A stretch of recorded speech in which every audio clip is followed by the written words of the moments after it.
Welcome to our channel Concept Builders by Neeraj Putadra. Do subscribe to our channel for latest videos.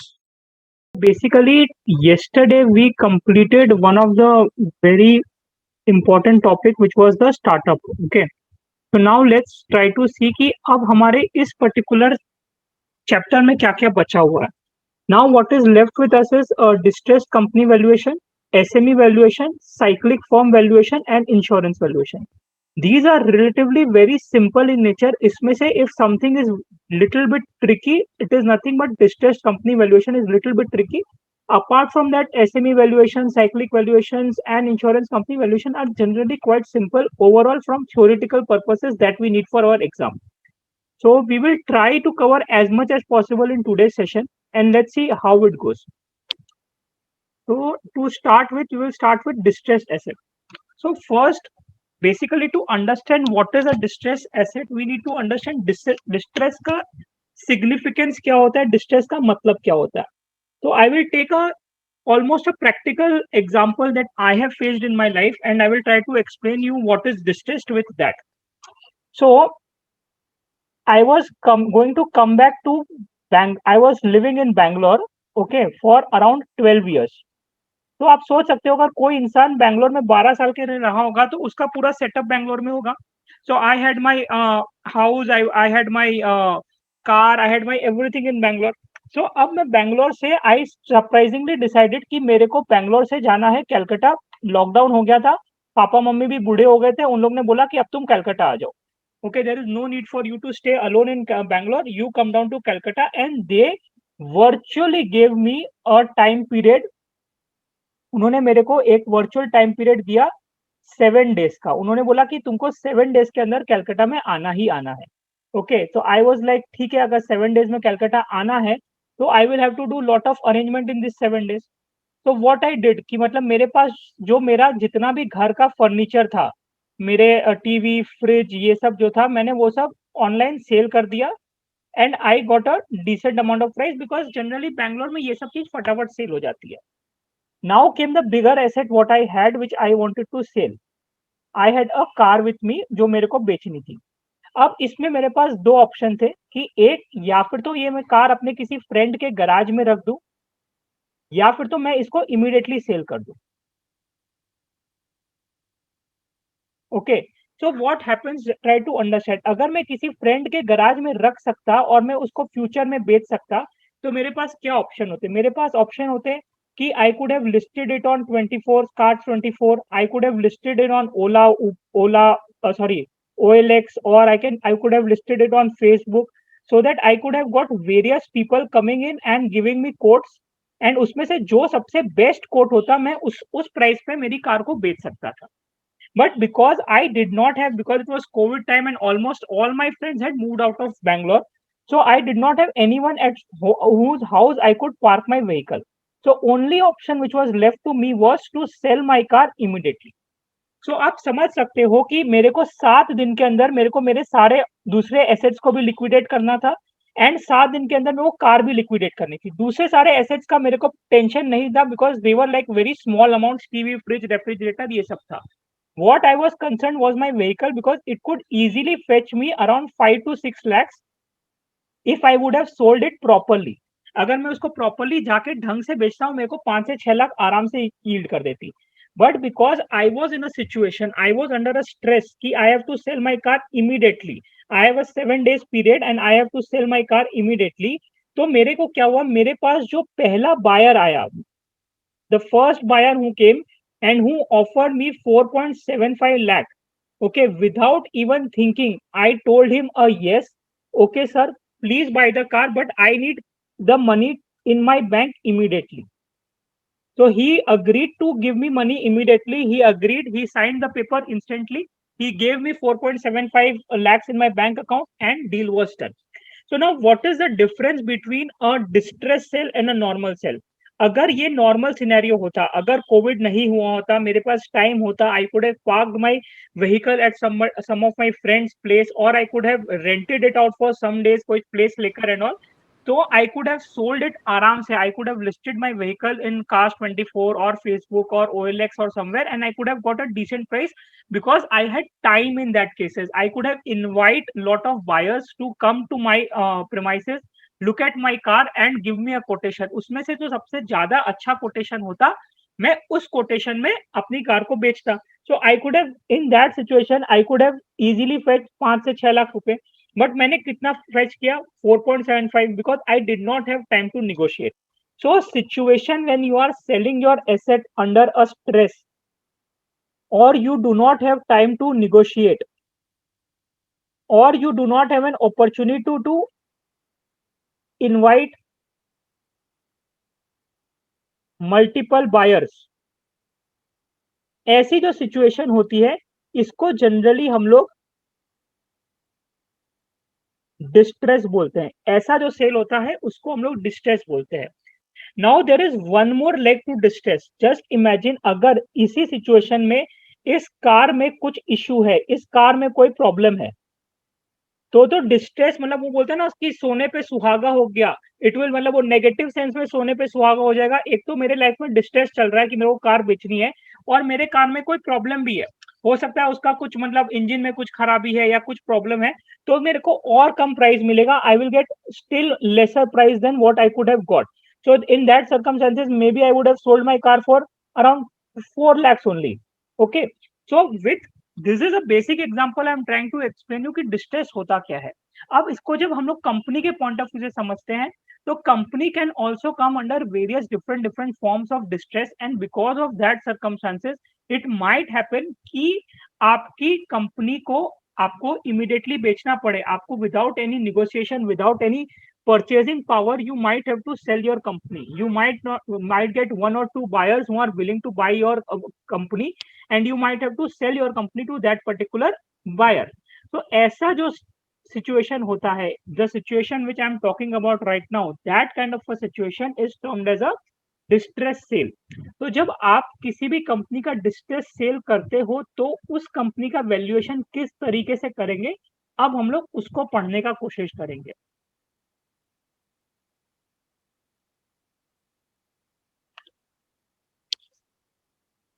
So, in simple words, distress asset, we mean asset that are put up for sale under distress, usually at a cheap price because the owner of the asset is forced to sell. जो हमने example देखा, I was owner of the car, I was forced to sell the car because I wanted to move from Bangalore to Calcutta, and I had to sell it at a cheaper price because I did not have scope of inviting more buyers or even sit and negotiate because I had a time bound scenario in my hand. There may be a number of reasons such as bankruptcy, excessive debt, or regulatory constraint. It is even possible to sell the debt itself to another person at less than the book value. Typically, a distressed asset is one which is majorly in financial difficulty, usually either a default or close to default. मतलब आपने किसी से loan लिया हुआ है, या फिर तो आपके जो क्रेडिटर्स है उसको आप पे नहीं कर सक रहे हो, या फिर तो आपके जो डेटर्स है वो आपको पैसा रियलाइज करके दे नहीं रहे, जिसके कारण से आपकी वर्किंग कैपिटल की साइकिल की लगी पड़ी हुई है. तो वैसी जो सिचुएशन होती है कंपनी के पॉइंट ऑफ व्यू से, जब इस सिचुएशन में आ जाती है, तो अब आपको वो कंपनी को एक डिस्ट्रेस एसेट की तरह वैल्यू करना पड़ता है. few of the various causes for distress are heavy burden and resultant service cost. This was happened in the case of Bhushan Steel. फिर lack of financial discipline, we all know this happened in the case of Lehman Brothers. Development of new technology, example है इसका कोटक. आपको याद होगा, आप लोग बचपन में जब आप लोग अपने पेरेंट्स के साथ जब ट्रिप में जाते थे, there used to be a simple camera जिसके ऊपर में ऐसे हम लोग फ्लैश लगाते थे, एंड उसमें एक रील का लगता था जिससे अराउंड 36 फोटोज प्रिंट होते थे. ओके, एंड आप जाओगे कोई भी ऐसे स्पॉट जहाँ पे like people go for vacation and all, line से दुकानें लगी पड़ी रहती थी जहां से आप वो रील खरीद सकते थे. हम लोग घर आके उसको डेवलप करवाते थे.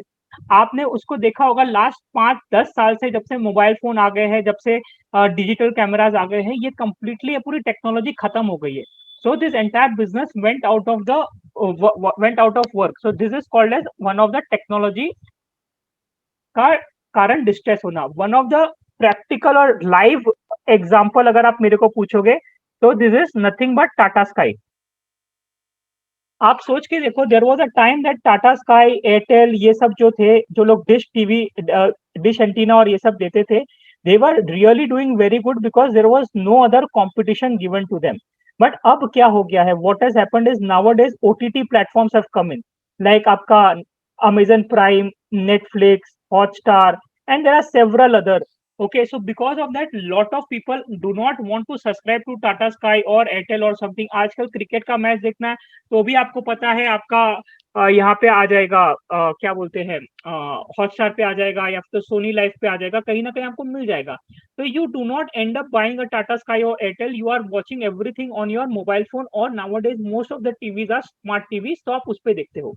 So because of that, Tata Sky and Airtel might come under a distress in near future, because if they do not upgrade, like Tata Sky has already upgraded to Binge, Airtel is also doing some work on those fronts and all.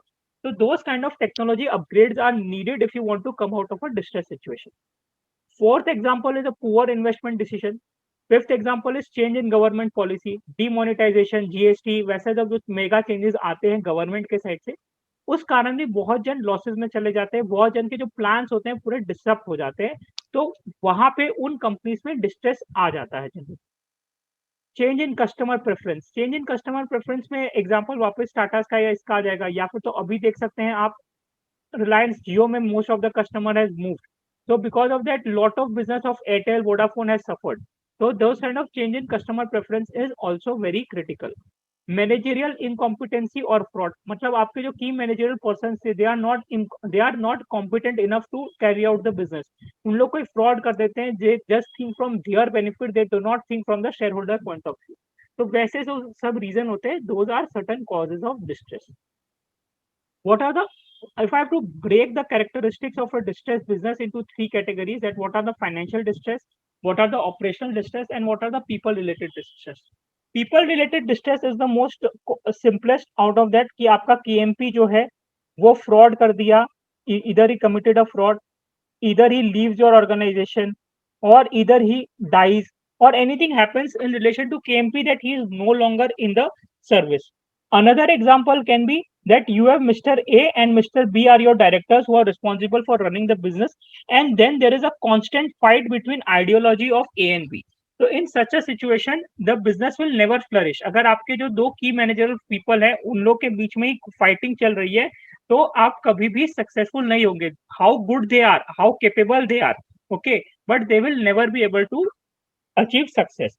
अगर operational distress की बात करें तो poor supply chain management, production issue, production का quality issue, and loss in confidence of the customers. अगर ऐसे situations आते हैं तो वो आपको ऑपरेशनल डिस्ट्रेस की तरह ले जाते हैं. Inadequate working capital, limited source of funding, decline in sales, not able to service your debt, outstanding dues to creditors. These all are generally your financial distresses. Best way to monitor your financial distress is your cash flow statements. So I will give you my one of the practical example that we had. I was in an organization where I was responsible for heading the finance of that company. And to be very honest, उस company का ऐसा हालत था कि हम लोग के पास एक एक वीक के लिए फंडिंग मिलता था. हमें हमारा जो इन्वेस्टर था वो हमारा कैश फ्लोज वीकली ट्रेस करता था, वो वीकली ट्रैक करता था, और हमको वीकली वो पैसा देता था. अगर हम लोग का प्रोजेक्शन यहाँ से little bit year and year भी होता था तो वो हम लोग को एक्स्ट्रा पैसा नहीं मिलता था. एंड दैट हैपेंड बिकॉज हम लोग की company went into a major financial distress. We went out of the business. हमारे जो डेटर्स थे दे वर नॉट पेइंग अस. हम लोग ने उनके ऊपर लीगल केसेस करके रखे हुए थे, but there was no recovery happening from the debtors. Approximately 1.5 cycle का debtors was just outstanding and was not paying us. And we were in an industry where to procure the material, we had to give the advances first, and then the material is to come to us. So it become a real challenge and बहुत बड़ा distress हो गया था. तो उन चक्करों में हम लोग वीकली कैश फ्लो बनाते थे. We use to monitor almost every day कि भाई कैश कहाँ खर्चा हो रहा है, कहाँ नहीं खर्चा हो रहा है. There was a big big big issue. The employees became hostile overall. They were like कि मतलब आप लोग इतना करकसर क्यों कर रहे हो, आप लोग हमारी सैलरी दोगे कि नहीं दोगे, will you be able to pay the creditors, should we stop contacting the creditors for more business. So such kind of situations happen whenever you are in a financial distress. अब आते हैं कि अब आपके पास एक फाइनेंशियल डिस्ट्रेस्ड कंपनी है, तो उसका वैल्यूएशन आप किस तरह से करोगे? तो पहले समझते हैं कि हम लोग के पास कौन से 3 तरीके हैं। हमारे पास 3 तरीके, एक है मार्केट अप्रोच, एक है इनकम अप्रोच और एक है कॉस्ट अप्रोच। तो पहले समझते हैं कि मार्केट अप्रोच में हम लोग करते क्या है। मार्केट अप्रोच में हम लोग करते क्या है, हम लोग जनरली ट्राई करते हैं कंपैरिजन करने का। What we try to do is we see कि मतलब भाई अपनी जो कंपनी है उससे एग्जैक्टली सिमिलर और कोई एसेट हम लोग को मिल रहा है कि नहीं मिल रहा है। अगर हमें एग्जैक्टली सिमिलर एसेट मिल जाता है या फिर तो लगभग लगभग सिमिलर एसेट मिल जाता है, तो हम उसकी वैल्यू के साथ कंपेयर करते हैं and then we value the asset. If needed we do certain valuation adjustment also.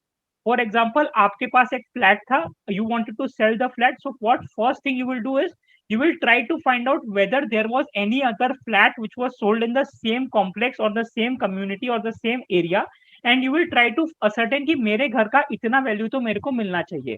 basis that you will decide कि yes I want to get this much. now it can depend कि आपका area में जो flat बिका वो किसी park के सामने था, आपका घर के सामने कोई पार्क नहीं है, तो you might want to do little bit of valuation adjustment की basis that कि what should be your expectation, और vice versa आपके घर के सामने सी बीच है तो आपको थोड़ा ज्यादा प्राइस आप एक्सपेक्ट कर सकते हो in comparison to a house जिसके सामने सी बीच नहीं था बट आपके एरिया में ही था। तो depending on that you do a market approach का वैल्यूएशन करते हो। अब आप सोच के देखिए, आप अगर डिस्ट्रेस में हो तो क्या आपको ऐसी कोई कंपनी मिलेगी जो आप जैसे ही डिस्ट्रेस में हो? it is a very rare phenomena that you will get a company which is almost into a similar distress as you are. So market approach gets almost ruled out कि because market approach में हम लोग नहीं कर सकते।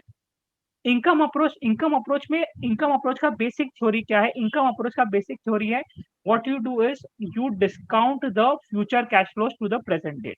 अब एक company जो डिस्ट्रेस में है, you do not have any surety कि आप उसका फ्यूचर प्रोजेक्शन किस तरह से बनाओगे, आपके पास वो श्योरिटी नहीं है। So it really again becomes very difficult to apply income approach. But if you have to apply income approach, आपको वो scenario based income approach apply करना पड़ता है। सिनेरियो बेस्ड इनकम अप्रोच क्या होता है वो हम लोग थोड़ी देर में समझेंगे। We will study in some time कि what is a scenario based income approach. अब आते हैं हम लोग कि what exactly you should be doing in a distress company.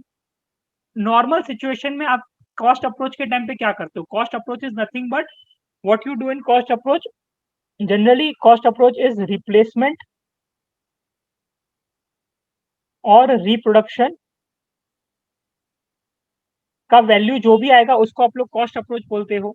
तो इन नॉर्मल सर्कमस्टांसेस आप कॉस्ट अप्रोच कहाँ यूज करते हो? जब किसी कंपनी का लिक्विडेशन करना होता है, वैसा कोई सर्कमस्टांसेस होता है तब आप उसको यहाँ पे यूज करते हो। Okay, in case of distress company, जब जहाँ पे किसी कंपनी का डिस्ट्रेस होता है वो क्या होती है? That is also company who is almost going to be get liquidated और near about to getting liquidated. इधर वो पूरा का पूरा खत्म हो गया है या फिर तो खत्म होने वाला है।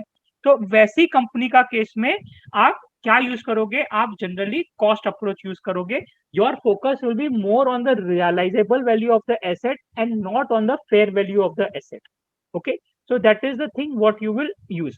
Another approach what is at times used is a specific approach which is equity exhibits the option value. आप क्या करते हो? आपका जो इक्विटी होता है उसको आप एक ऑप्शन की तरह ट्रीट करते हो। You treat it like option. Equity exhibits a option like pay off and hence can be valued as a call option. Total value of debt becomes the exercise price. आपका जो date है वो आपका exercise price बन जाता है। इसका मतलब क्या हुआ कि आप जो डेट की रियलाइजेबल वैल्यू होती है आप उस पे कंपनी को वैल्यू कर देते हो, अज्यूमिंग कि आपको इक्विटी को पे नहीं करना पड़ेगा, आप डेट को ही पे करोगे। उस बेसिस पे आप स्पेसिफिक वैल्यूएशन भी कर सकते हो। But what is generally accepted when you are valuing a distress company is the cost approach. Now let's try to understand the concept of leverage and how leverage effects a distress company. तो basically आप लोग सबने ये जरूर पढ़ा होगा कि आपका, just a second, I just a second, I have to attend one call.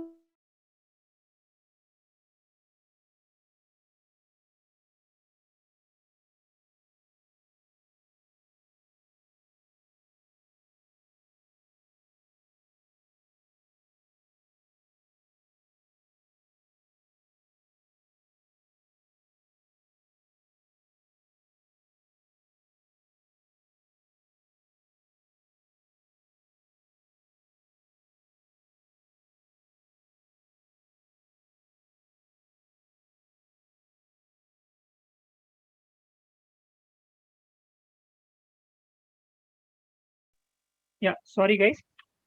So now we will discuss is the leverage in the case of distressed company. तो लिवरेज का मतलब क्या होता है? जनरली जो हमारा कैपिटल स्ट्रक्चर होता है किसी भी कंपनी का, it is made up of equity, preference shares and debt also. So whether debt is good और debt is not good, that is a separate discussion all together. हम लोग अभी वो डिस्कशन पे नहीं जा रहे कि डेट अच्छा है कि डेट बुरा है.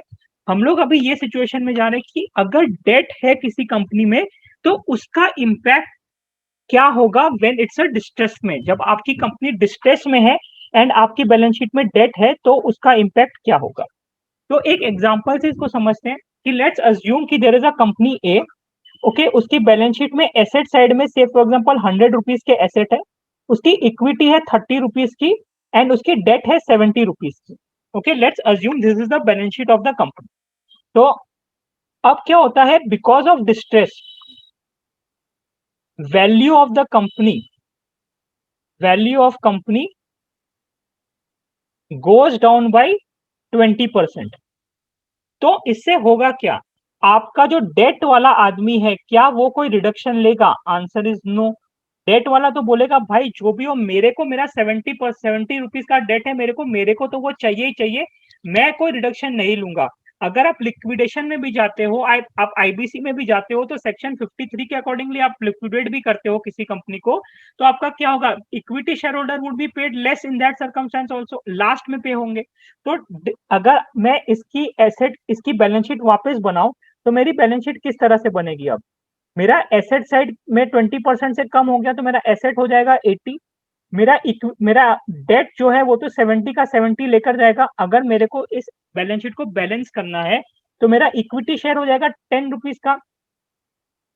तो आप सोच के देखिए, जो इक्विटी शेयर मेरा ओरिजिनली 30 रुपीज का था वो अब 10 रुपीज का बन गया. So there is a reduction in the value of equity by 67%. 20 rupees से रिडक्शन हो गया मेरी वैल्यू ऑफ इक्विटी का. अब आइए दूसरा पैरेलली एक केस देखते हैं जिस कंपनी में कोई भी डेट नहीं थी, पूरा का पूरा company finance 100% finance by equity था.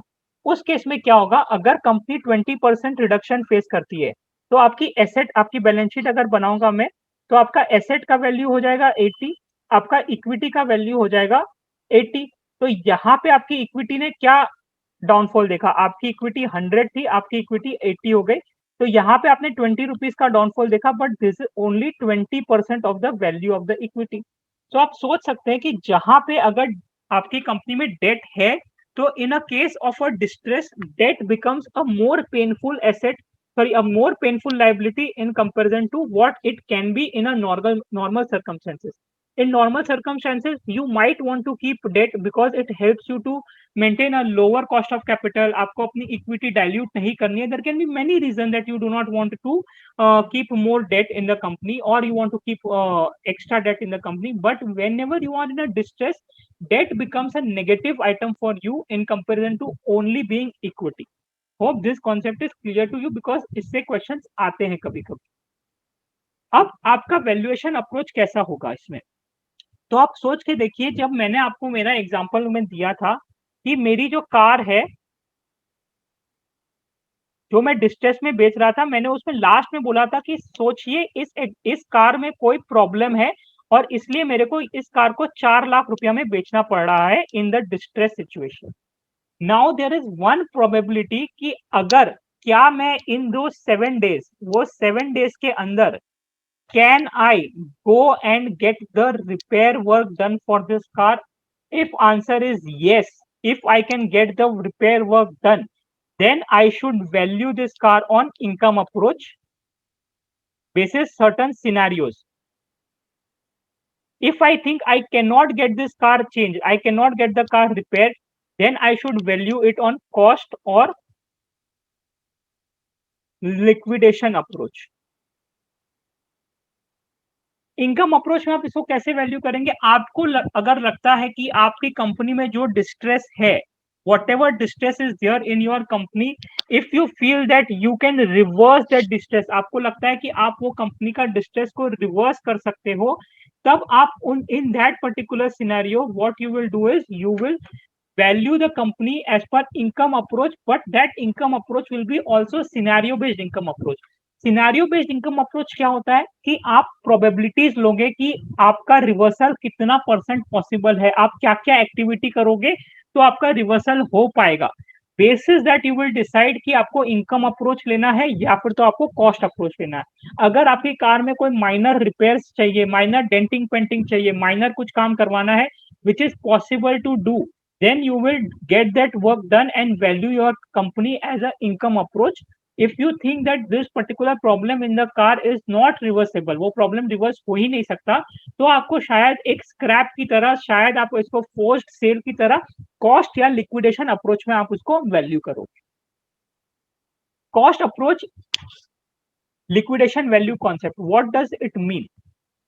IVF 104 dealing with basis of value defines liquidation value as amount that would be realized when an asset or group of assets are sold on a piecemeal basis, that is without consideration of the benefit associated with going concern. So जो हमने हमारे example पे car का example देखा था, it exactly fits here. If I was able to stay in Bangalore and sell my car, then it was a going concern, but because it was getting a liquidated sale, it was a forced sale. That's why whatever value I got for my car, that's a liquidation value. Liquidation value can be either in an ordinary transaction with a typical market period, or it can be a forced transaction with a shortened market period, and a valuer must disclose whether an ordinary or forced transaction is assumed. So what is ordinary liquidation value and what is a forced liquidation value? मैंने जो example आपको दिया था, the example what I gave you is a example of a forced liquidation value, कि आपको force करके liquidate करना पड़ रहा है, that's why it's a forced liquidation value. Ordinary liquidation value क्या होता है? OLV is typically included in an appraisal of hard tangible asset, that is plant and machinery equipment. It is an estimate of gross amount that intangible asset would fetch in an auction style of liquidation, where the seller needing to sell the asset as on as is or where is basis. The term ordinary implies that the liquidation would allow a reasonable time to identify all available buyers. मतलब आपकी company, आपकी car में कोई problem है, but you have still a reasonable time to identify कि आप उसको बेच सकते हो कि नहीं। अगर वैसा सिचुएशन है, वो आपका सर्कमस्टेंसेस है, तो वो आपका ऑर्डिनरी लिक्विडेशन वैल्यू होगा। अगर आपके पास टाइम नहीं है and you are force to immediately liquidate the asset, that is called as forced liquidation value.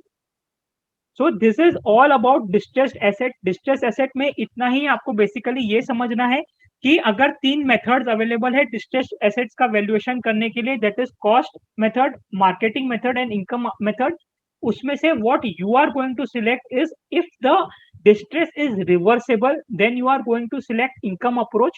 If the distress is non reversible, अगर distress reverse नहीं हो सकती है, तब आप सिलेक्ट करोगे कॉस्ट अप्रोच और लिक्विडेशन अप्रोच। आप जब इनकम अप्रोच भी सिलेक्ट करते हो, then you will select it basis the scenario.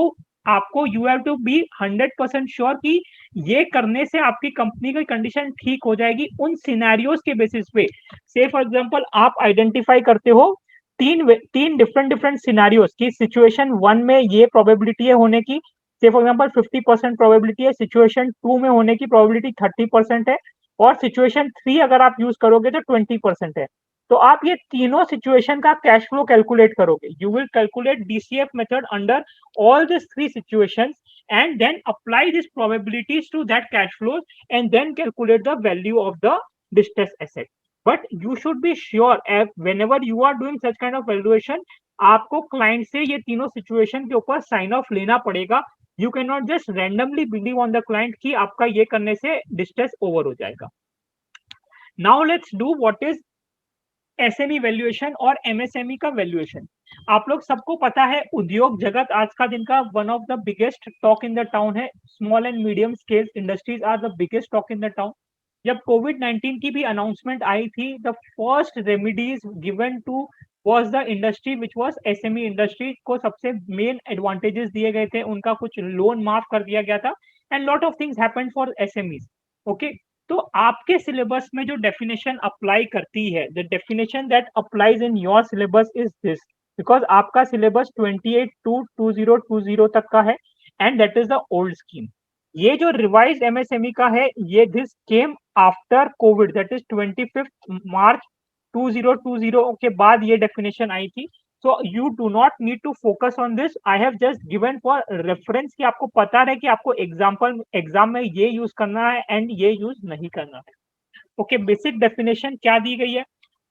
नया रिजाइन जो है उसमें they have removed the classification between manufacturing and service, but in the old regime which is there in your syllabus, there is a clear classification between manufacturing sector and service sector.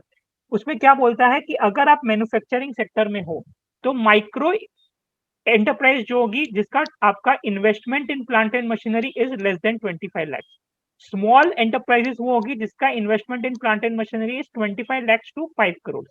Medium enterprises जिसका investment in plant and machinery is 5 crores to 10 crores. जो above 10 crores है वो SME valuation के अंदर cover नहीं होती है, वो नॉर्मल कंपनी की तरह आप उसको वैल्यू करते हो. सर्विस सेक्टर क्या होती है. सर्विस सेक्टर में micro enterprises is less then 10 lakhs, small enterprises is 10 lakhs to 2 crores, medium enterprises is 2 crores to 5 crores. So you have to remember this because इसको लेकर questions आ सकते हैं एग्जाम में. Now comes the question, why the need of SMEs? SME को value करने की जरूरत क्या आन पड़ी, अलग से क्यों आपको चाहिए. आप सोच सकते हैं गवर्नमेंट को एसएमई बहुत पसंद है. Okay, to be very honest, this particular government really loves SME. Reason being, आप देखिए पहले उन्हें मोनिटोरियम आपका इसका कोविड के टाइम पे भी they brought in lot of benefits which were there for SMEs. After that अभी आप देखिए ये प्रीपैक का जो लोग लेकर आए हैं for SMEs for insolvency and all, in which they have given such a huge benefit that if the corporate debtor themselves thinks that liability is less than 1 crore, then they can themselves go ahead for a CIRP proceedings, that is called as pre-packed insolvency resolution proceedings, rather than going into a larger scheme of CIRP. So why do you need the valuation? So now one of the reasons are, एक तो आपका SMEs जो होते हैं, they are the major contributor to the country's economy. So maximum amount of the business what are getting carried out by SMEs in India. Second point is demographic change in the society, new generation business model. So it is for lot of companies will come in for sales and hence there shall be need of valuation. इसका मतलब क्या हुआ, say for example मेरे father थे, उनका business था cosmetics का एक शॉप था, वो एक एसएमई था बिकॉज उनका कैपिटल का investment was less than 25 lakhs का कुछ कैपिटल का इन्वेस्टमेंट उनका था, वो माइक्रो इंडस्ट्री के अंदर क्लासिफाई होते थे. अब मैं चार्टर्ड अकाउंटेंट बन गया, तो मैंने क्या किया, मैंने पापा को बोला पापा मैं तो अब सीए बन गया हूँ, आपकी दुकान कैलकाटा के एक बड़ा बाजार एरिया में है, जहां पे जाना I am not comfortable, I am not going to be a part of your business, I will do something of my own. पापा वाज आल्सो लाइक कि हाँ भाई तुमको पढ़ा लिखा दिया, अब तुम्हारी अपनी सोच है, तुम करो अपने मन से जो करना है. तो अब क्या होगा, अब वैसे जो छोटी छोटी शॉप्स है, जो छोटे छोटे कंपनीज है, वैसे बहुत सारे कंपनीज है जिसके बच्चे बाहर चले गए हैं या जिसके बच्चे अभी कुछ और करना चाहते हैं अपने करियर के साथ, तो वो सारी जो कंपनीज है they will what they will do, either they will shut their business off और they will sell their business to somebody else. So minute they opt for selling their business to somebody else, they will have to get a valuation done. अगर आपको अपना business sell करना है तो आपको अपना valuation तो करवाना ही पड़ेगा. So that is one of the reason why valuation of SME is very important.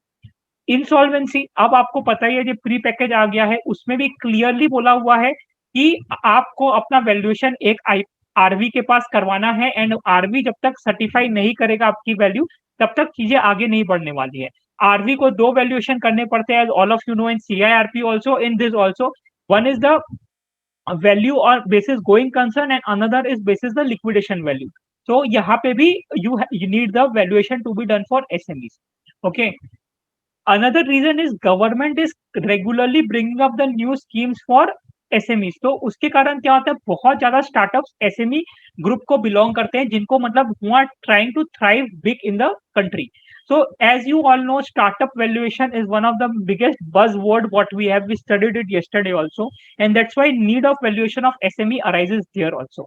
And with the increase in the business volume, with the limelight they are in by the government of our country also, and the economic factors of the country also supports medium businesses. They do not support small or what, but they generally support medium scale businesses. There is a significant chances that these small companies will start bringing IPOs. You all know very recently SEBI has come out with the guidelines for IPOs of SMEs also. So that is a thought process of government that slowly SMEs will also start bringing IPOs. So in that scenario, it is felt that valuation of SME is very critical. Now comes the point कि आप SME का valuation करोगे कैसे? तो generally SMEs का valuation करने के लिए दो तरीके prescribed है. One is the market approach and one is the income approach में भी only DCF. Okay, you generally get the comparables. अगर मिल जाते हैं आपको आपके आसपास तो आप कंपेरेबल ट्रांजेक्शन के अकॉर्डिंगली कंपेयर कर लो एंड वैल्यूएशन कर लो. Otherwise keep it simple, take 5 years projection, terminal value calculate कीजिए, present value of future cash flows, basis a return what you expect out of the business, and you get the valuation done. So DCF is a value which is most suitable for a SME. What are the basic issues that are there when you come to the valuation of a SME? Prima facie, first and the foremost issue that you will face is ki if you want to go with a market approach, it is really difficult to get comparables.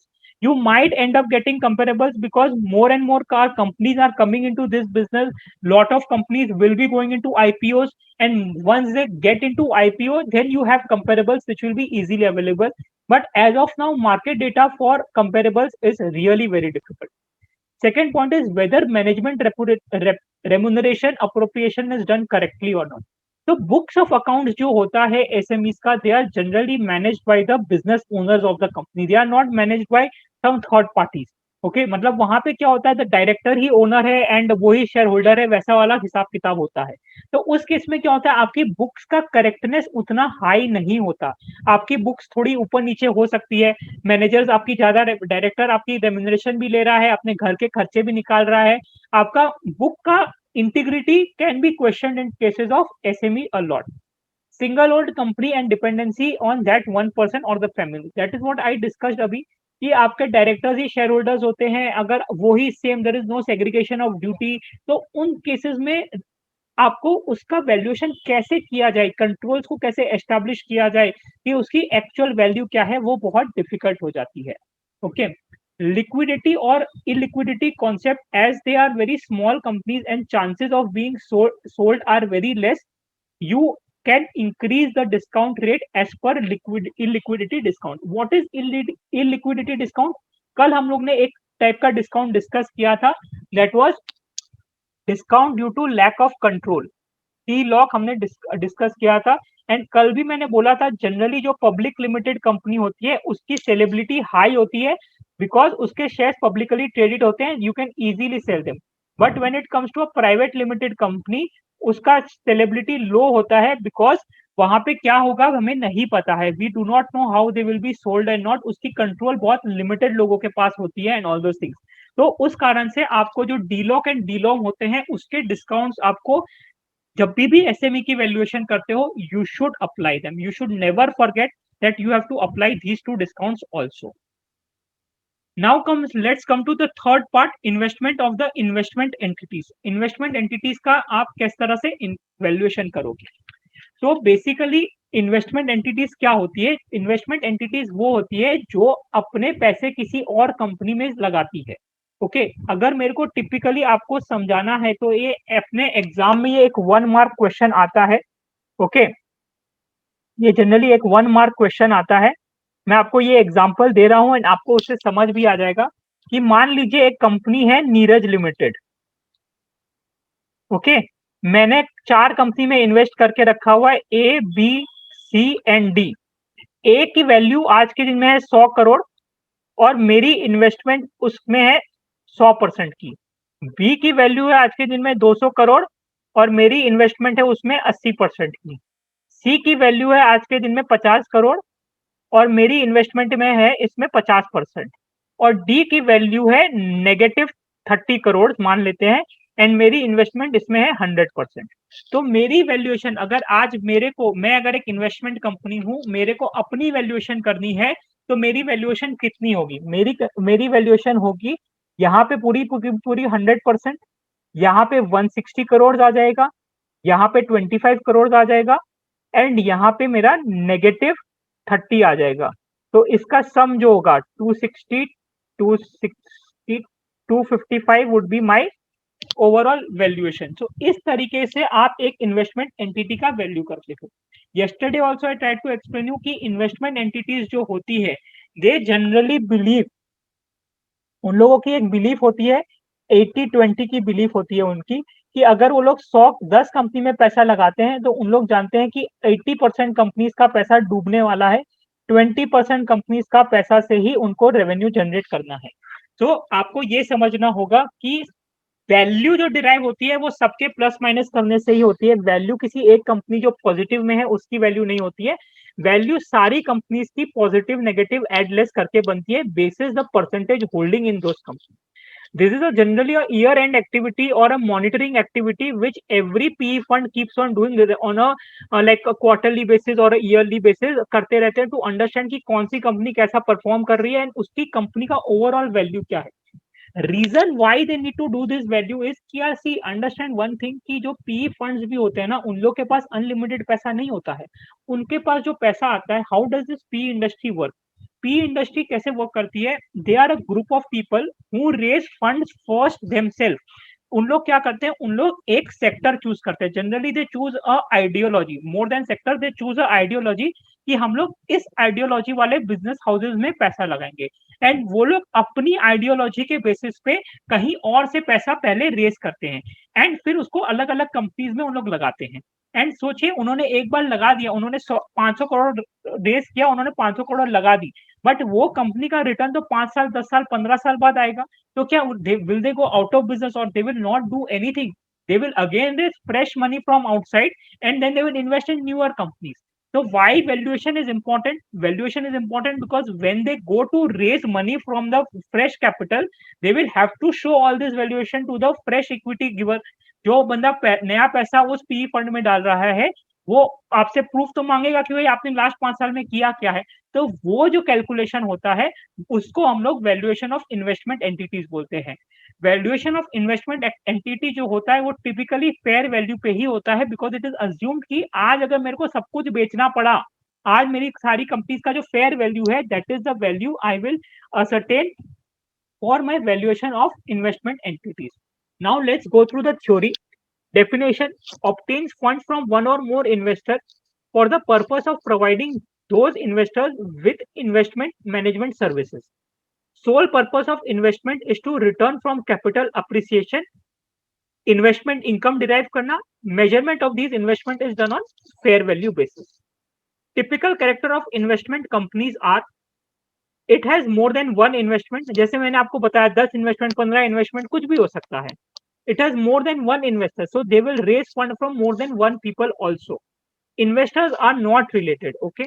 And ownership in the form of equity or similar interest. मतलब जब वो पैसा लगाते हैं किसी company में, generally they will be taking either the equity or the preference share, or there can be certain debt funds also who invest in the debts only.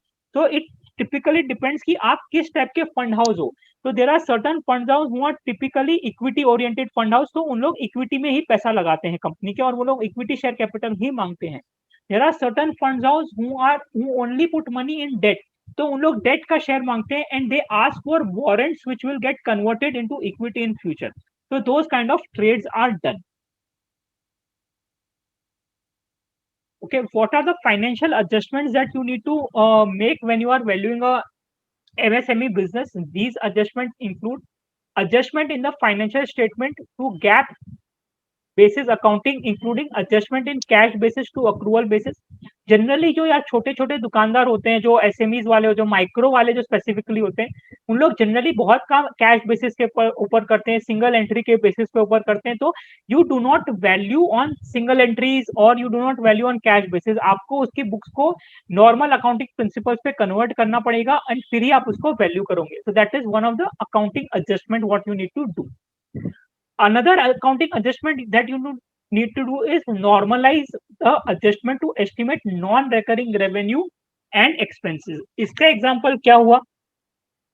से for example मेरे को फंड मिला 500 करोड़ का। ओके, मेरा first year था, मैंने उसमें कहीं पे भी पैसे लगाए नहीं। मैंने क्या किया, मैंने इसको बैंक में एफडी करके रख दिया। तो मेरे को इसके ऊपर से फॉर एग्जांपल 50 करोड़ का मेरे को इंटरेस्ट आया, एंड मैंने थोड़ा बहुत काम किया, बिजनेस किया, और मेरे को 1 करोड़ का रेवेन्यू आया।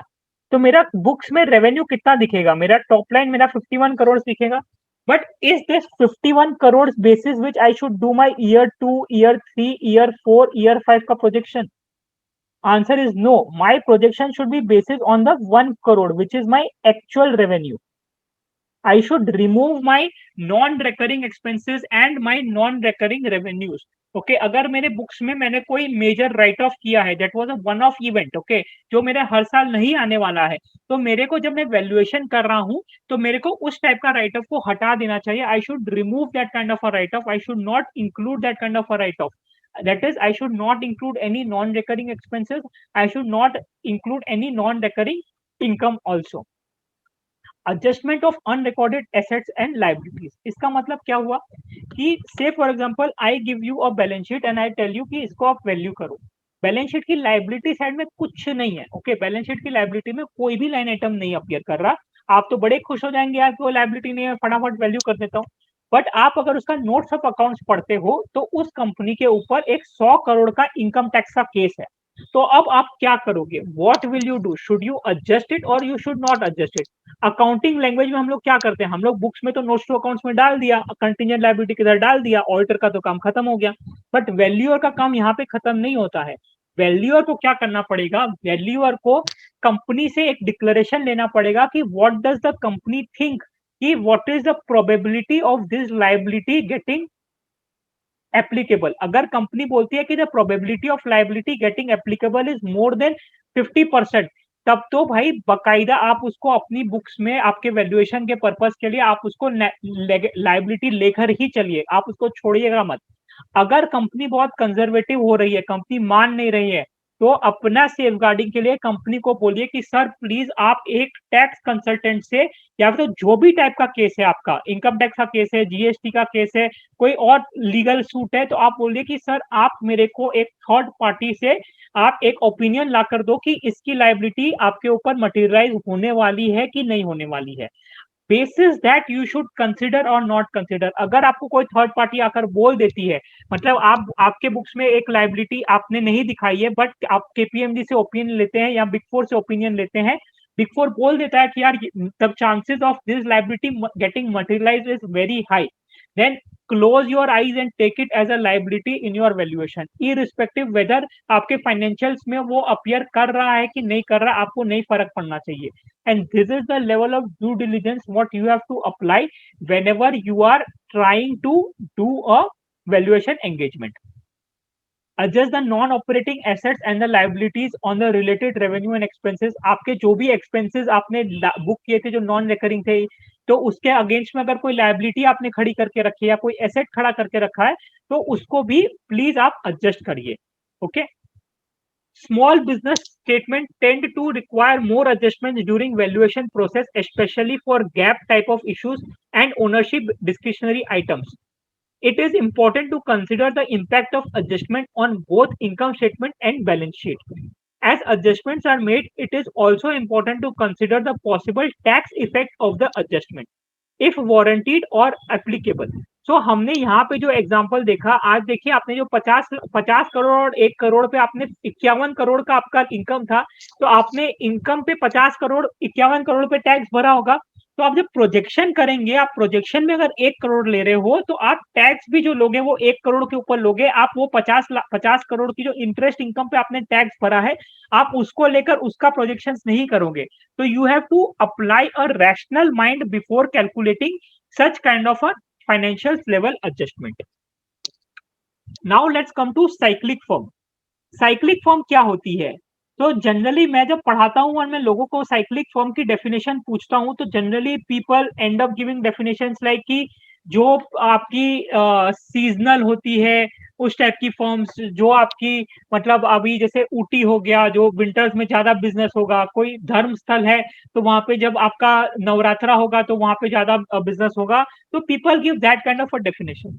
बट साइक्लिक फॉर्म की डेफिनेशन जो एक्चुअल में है, वो है कि वैसी फर्म जिसका अप्स एंड डाउन्स होता है कंट्री का अप्स एंड डाउन्स के साथ। ओके, ऐसी इंडस्ट्री जो कंट्री का इकोनॉमी जब ऊपर जाएगा तो इस इंडस्ट्री का भी आपका इकोनॉमी ऊपर जाएगा, जब कंट्री का इकोनॉमी नीचे जाएगा तो इस इंडस्ट्री का भी इकोनॉमी नीचे जाएगा।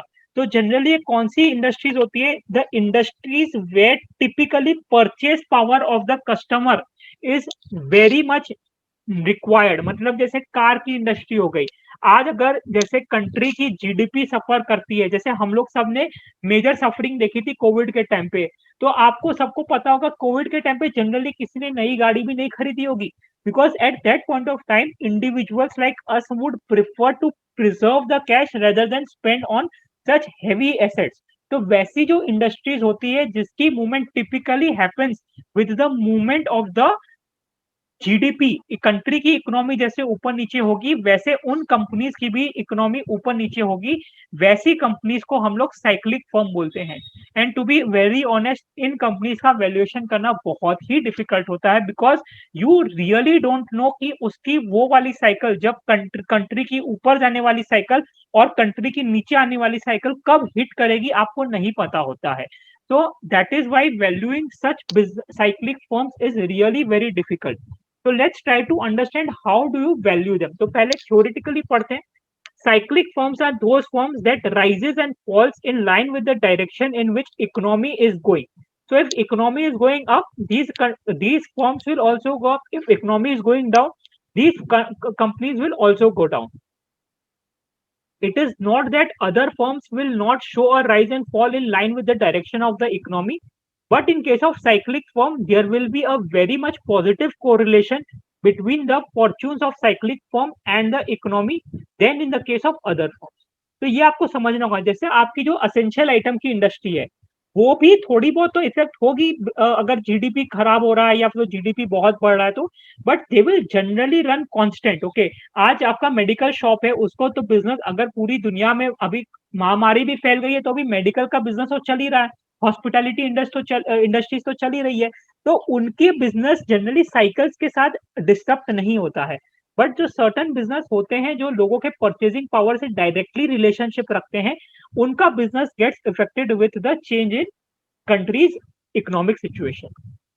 The typical questions that you have to ask are we supposed to treat cyclic firm differently compared to other firm? Answer is yes, you need to treat them separately. You cannot treat them exactly same as other firms. Whether you are supposed to apply different valuation method and techniques when you are valuing the firm? Answer is yes and a no.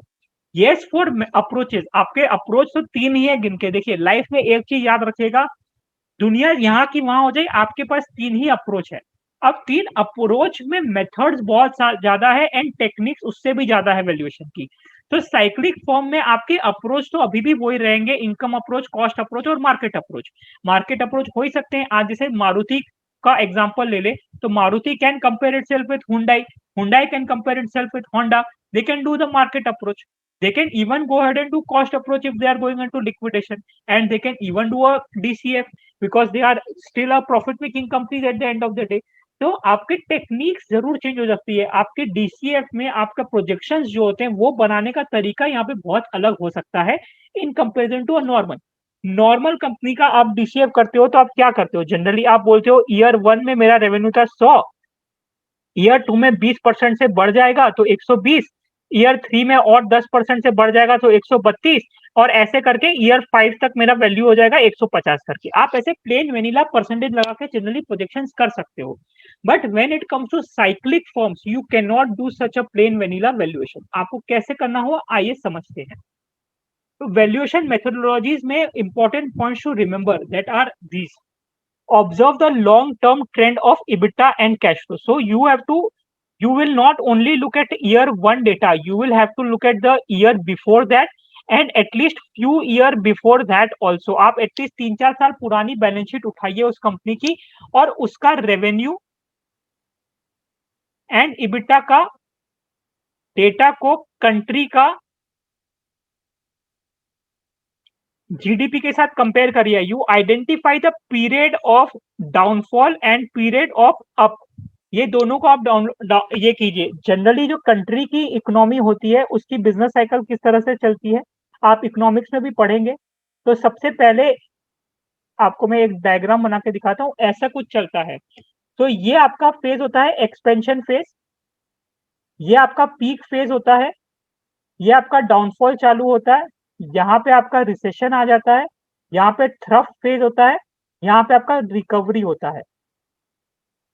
Okay, and फिर यहाँ पे वापस से expansion stage आ जाता है। तो आप सोच लीजिए कि कितना ज्यादा वॉलेटाइल हो सकता है किसी कंपनी का प्रोजेक्शन करना। अगर मैं आज एक कंपनी का प्रोजेक्शन कर रहा हूं जो से फॉर एग्जांपल इस पर्टिकुलर स्टेट पे है, वो अभी रिसेशन के फेज पे है, तो क्या मैं उसका रिसेशन फेज को एक प्रोजेक्शन मान के चल सकता हूं आगे? Answer is no. I will have to dig down backwards. मेरे को देखना पड़ेगा कि अगर उसका ईयर फिफ्थ ईयर अगर मैं उसका देख रहा हूं तो वो आ रहा है रिसेशन का ईयर, तो मेरे को उसका पीछे जाके देखना पड़ेगा कौन सा ईयर उसका था जिसमें वो एक्सपेंशन स्टेज में था, या फिर तो कौन सा ईयर था जिसमें वो आपका पीक स्टेज में था। बेसिस दैट मेरे को पीरियड बाय पीरियड जाकर वैसे मेरे को उसके प्रोजेक्शन बनाने पड़ेंगे। सो अगर आज से 4 साल पहले कंपनी एक्सपेंशन फेज में थी तो मेरे को वो डेटा को ट्रेंड मानते हुए आज से 4 साल बाद वापस कंपनी को एक प्रॉफिटेबल ट्रेंड में दिखाना पड़ेगा। मैं ये नहीं बोल सकता कि अभी रिसेशन चल रहा है तो पूरा 5 साल का प्रोजेक्शन मैं रिसेशन के बेसिस से बना दूं, तब मेरा प्रोजेक्शन गलत होगा। मैं पहला दूसरा साल को रिसेशन में बनाऊंगा, फिर मैं वापस थोड़ा रिकवरी दिखाऊंगा, फिर मैं एक एक्सपेंशन स्टेज में फोर्थ ईयर पे आऊंगा और फिफ्थ ईयर में मैं पीक पे दिखाऊंगा। तो इसके जो वैल्यूएशन करने के तरीके होते हैं, इसका biggest challenge is how you are going to prepare your projections.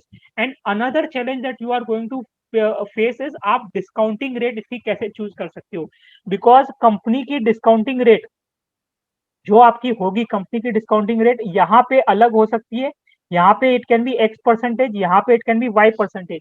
So you have to have a mediation between all the different interest rates what are existing in the company, and basis that you will have to do the valuation of the cyclic firm. Okay, so observe the long term trends of EBITDA and cash flows.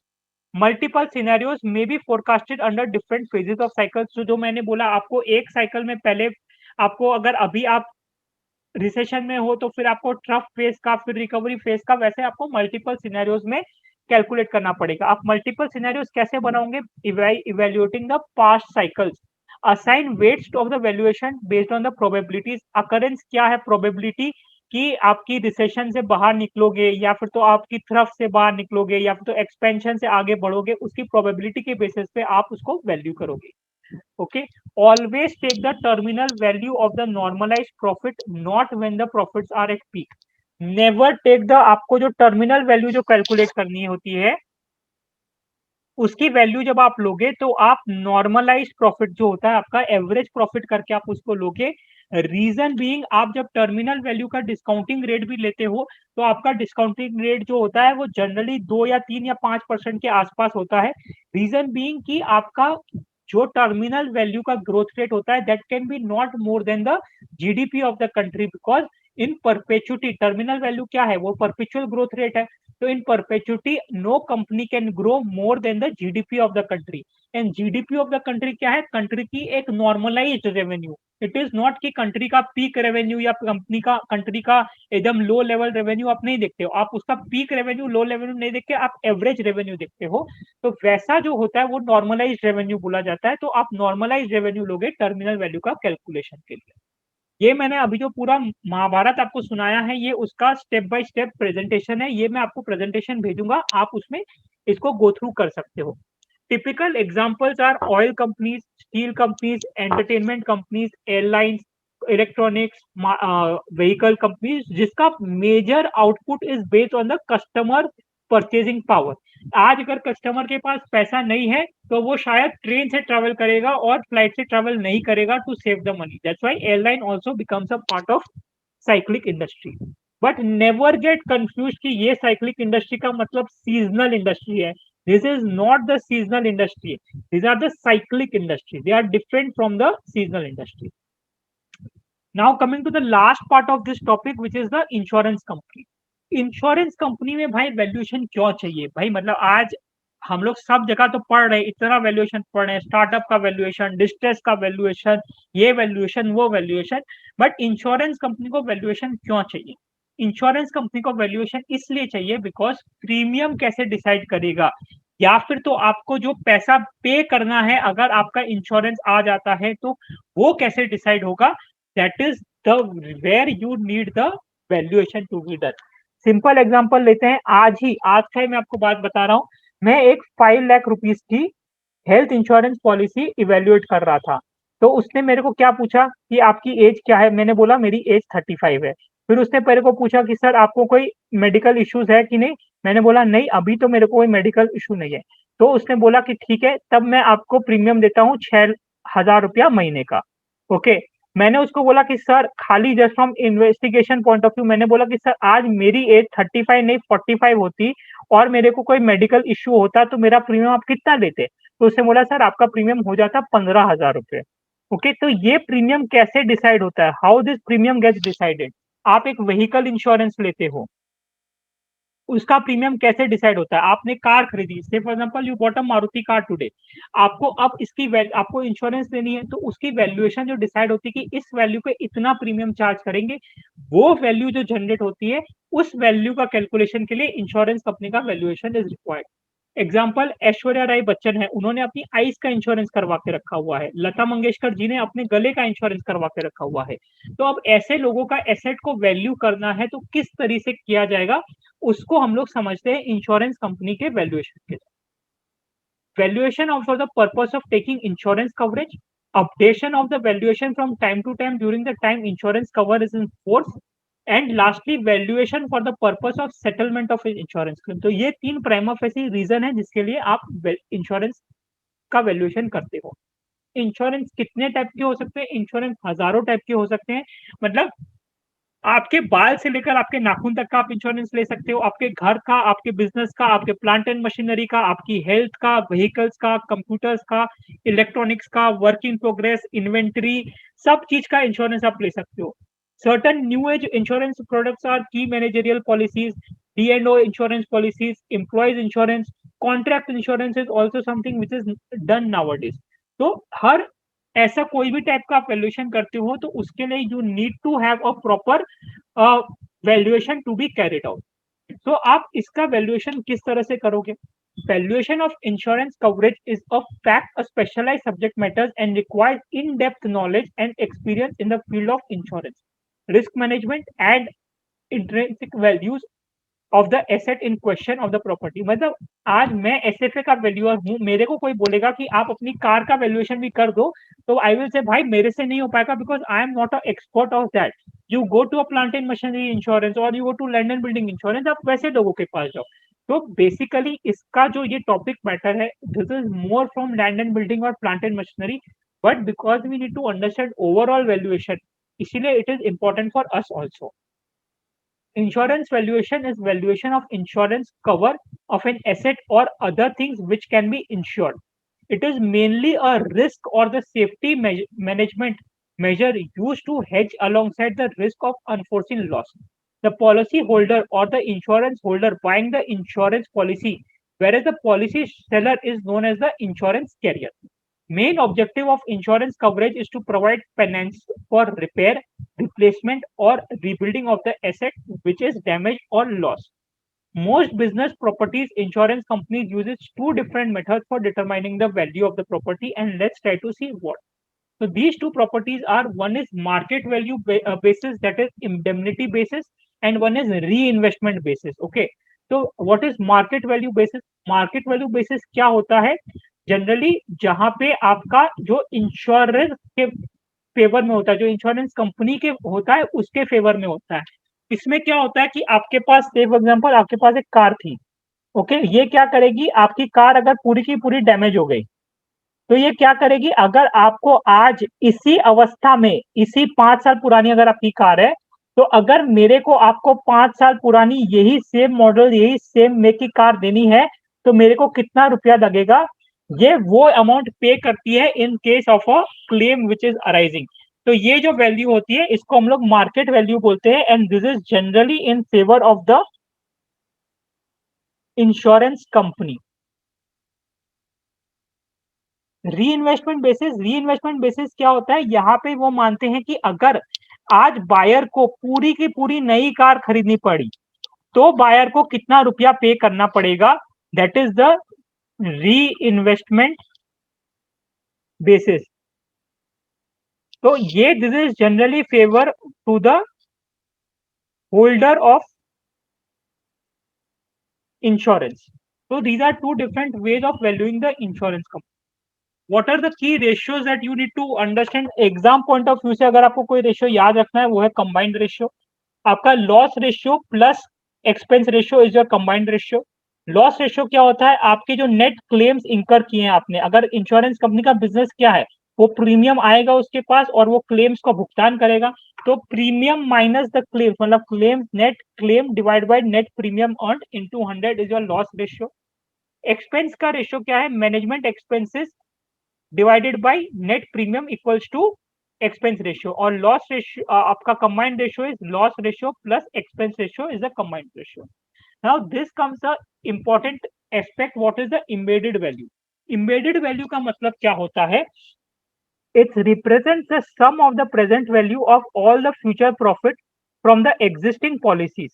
Embedded value simply represents the value generated from the business sold by the company if it was stop writing any more business policies. तो इसका मतलब क्या हुआ, से for example मैं LIC को value कर रहा हूँ 31 मार्च 2021 पे।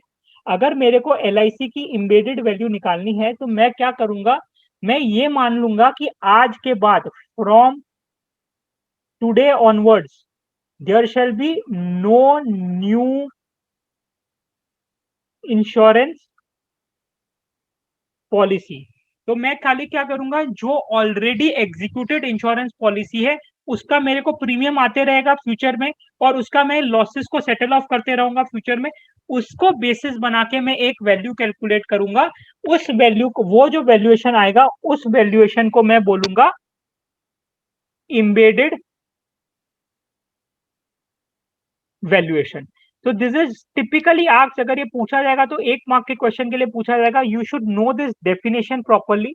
अगर आपको ये डेफिनेशन आती है तो आप इन सिंपल लैंग्वेज में पूछी जाती है तो आप इसका आंसर कर पाओगे। So that's all about this topic. I think so we have completed this major topic. हमने पूरा टॉपिक कर लिया है। So we have done with startup valuation, we are done with distress, we are done with SMEs, we are done with cyclic, and we are done with the insurance companies also. So we have completed all the major part of this. So now I open the forum for any questions. If anybody has any questions, they can pour the questions. If you feel like talking, you can unmute yourself and talk, or if you feel like putting on the chat box, you can put on the chat box. Could you please repeat the last slide? Sure, sir, I will repeat the last slide.